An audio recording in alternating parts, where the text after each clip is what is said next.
touch.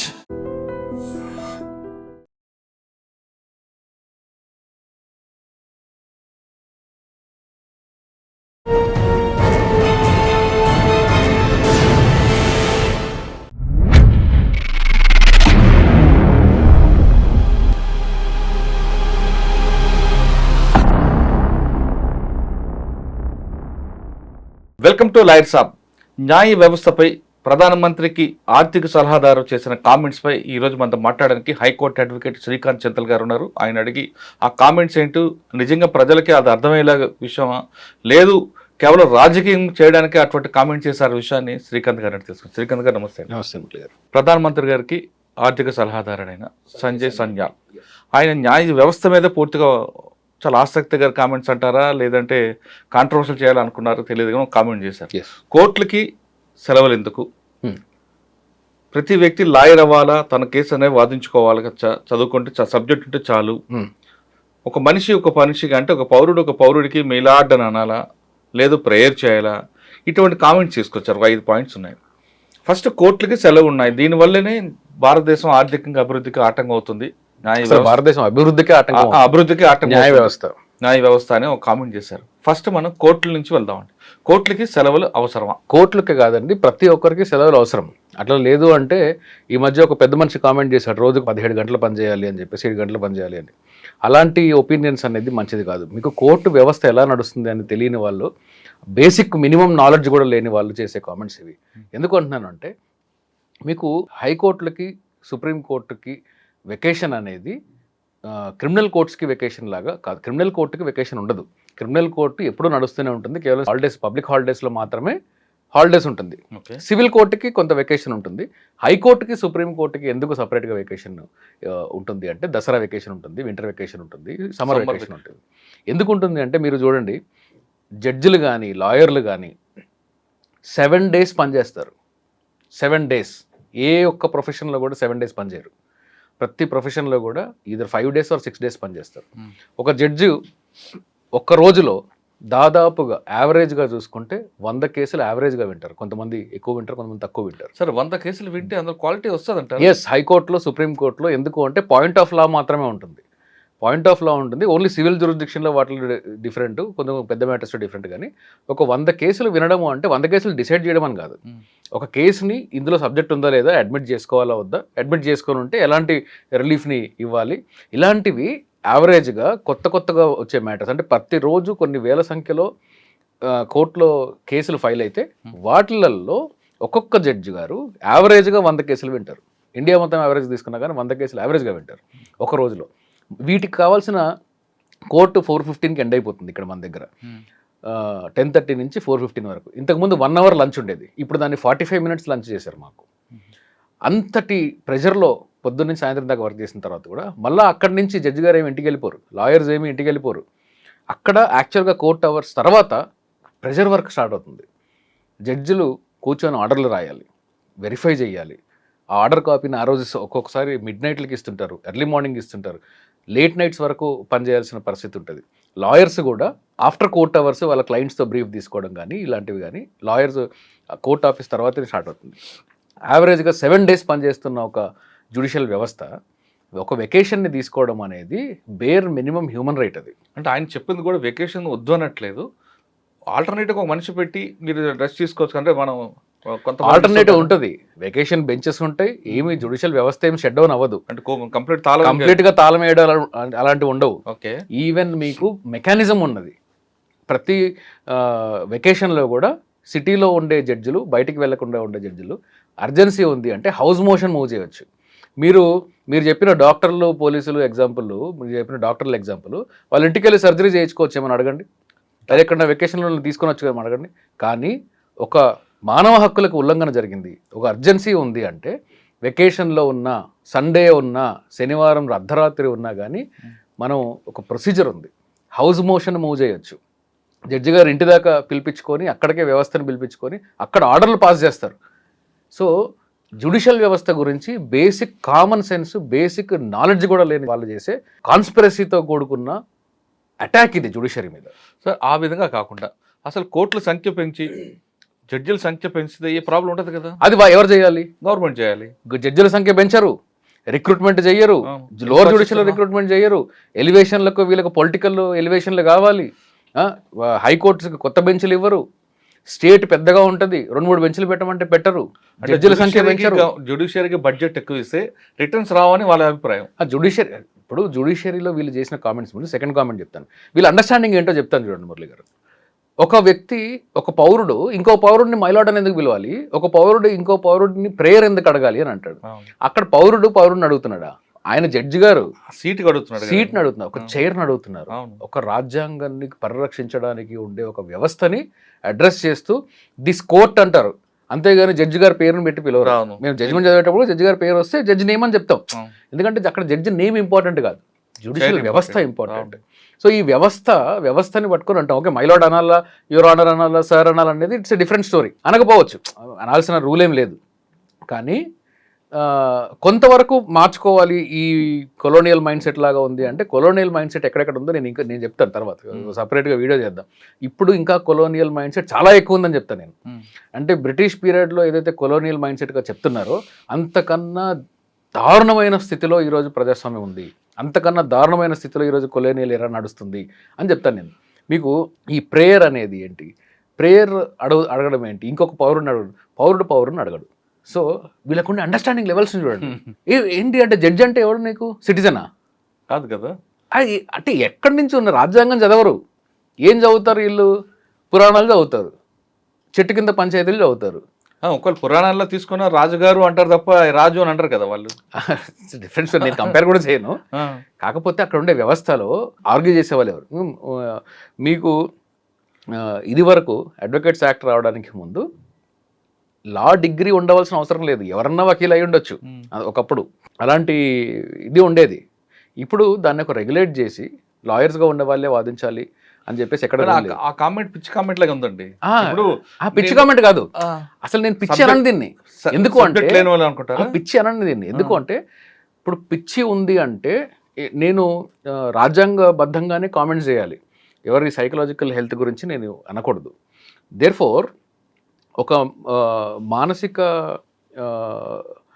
ఏమంటారు maturity లేని వాళ్ళు, లేదంటే వాళ్ళకి మైండ్ డెవలప్మెంట్ లేని వాళ్ళు, మెంటల్లీ రిటార్డెడ్ అని మెడికల్గా డిక్లేర్ అయిన వాళ్ళు ఏం చేస్తున్నారో వాళ్ళకి తెలియదు. సో వాళ్ళతో కంపేర్ చేయకూడదు. వీళ్ళు అన్నీ తెలుసు అనుకుంటూ, నాకే తెలుసు అనుకుంటూ, నాకు తప్ప ఎవరికి తెలియదు అనుకుంటూ, అసలు దేశాన్ని నడపడానికి మాకు తప్ప ఇంకెవరికి కాంపిటెన్స్ లేదు అనే ఒక బ్యాచ్ ఇది. వీళ్ళు కాంపౌండర్ ఉంటారండి, కాంపౌండర్ డాక్టర్ అయిపోగలరా? అదే అక్కడికే వస్తున్నా. వీళ్ళకి తెలియని విషయం ఏంటంటే, ఈ రోజుకి కూడా ఎవరు కావాలి అన్నా కానీ పార్టీ ఇన్ పర్సన్ ఆర్గ్యూ చేసుకోవచ్చు, సుప్రీంకోర్టులో కూడా చేసుకోవచ్చు, హైకోర్టులో కూడా చేసుకోవచ్చు. నా కేసు నేను వాదించుకుంటాను అంటే అడ్డు ఎవరు లేరు. మీరు ఒక simple application, even public interest litigation division bench ముందు వెళ్ళి చీఫ్ కోర్ట్ ముందు ఆర్గ్యూ చేయాలి అంటే కూడా మీరు ఒక సింపుల్ అప్లికేషన్ చేసుకుంటే, నేను ఇలా నా పార్టీని పర్సన్ రావాలనుకుంటున్నానని చెప్పేసి అప్లికేషన్ పెట్టుకుంటే పార్టీని పర్సన్ మీకు ఎలా చేస్తారు. ఈరోజు ఏదో లేనట్టు కేవలం లాయర్లే ఆర్గ్యూ చేయాలి అన్నట్టు, ఇది మళ్ళీ ఇంకొక నాలెడ్జ్ లేని కామెంట్. ఈరోజు మీరు చేసుకోలేరా మురళి గారు, మీకు కావాలంటే మీ కేసు మీరు వాదించుకోలేరా? ఆ సినిమాల్లో చూపిస్తున్నా నా కేసు నేనే వాదించుకుంటాను. కాదండి, నా కేసుని వాదించుకొని నా జడ్జిమెంట్ నేను ఇచ్చుకుంటే దానికి ఒక వ్యక్తి తన కేసు తనే వాదించుకోవాలనుకుంటే తన రైట్ అది. అవును. ఇప్పుడు ఈయన చెప్పేది ఏంటి అంటే, అసలు లాయర్లే ఉండకూడదు, సీనియర్ లాయర్లు, రెగ్యులర్ లాయర్లు, అసలు లా డిగ్రీ ఎందుకు ఉండాలి, ఏఐ జనరేషన్ కదా అంటే. ఏఐ జనరేషనా? ఏఐలో పెట్టుకొని వాదించేస్తారా మీరు? ఏఐని ఒకసారి మీ సమస్య గురించి ఒకసారి ఒక క్వశ్చన్ అడిగి చూడండి ఏఐని. నేను చాలా టెస్ట్ చేసే ఏఐని ఎట్లా వాడుకుందామో మనకు నిజంగానే మనం అప్స్కిల్ అవ్వడానికి ఉంటుందని. ఏఐని వాడుకుందాము అని మొత్తం చాలా డీటెయిల్డ్గా దానికి కమాండ్ ఇస్తే అది మొత్తము నా కేసు ఎలా ఓడిపోవాలని చూపిస్తుంది. అది ఏఐ చేస్తుంది ఈరోజు. సో ఏఐ మీద వాదించుకుంటా అంటే మీరు వాదించుకోండి, మాకు వద్దు అది. ఓకే. ఇంకా వీళ్ళు చేసిన ఎంత ప్రమాదకరమైన కామెంట్ అంటే మురళి గారు, జ్యుడిషియల్ వ్యవస్థ దేశ అభివృద్ధికి అడ్డుపడుతుందంట. ఎందుకు అడ్డుపడుతుంది తెలుసా?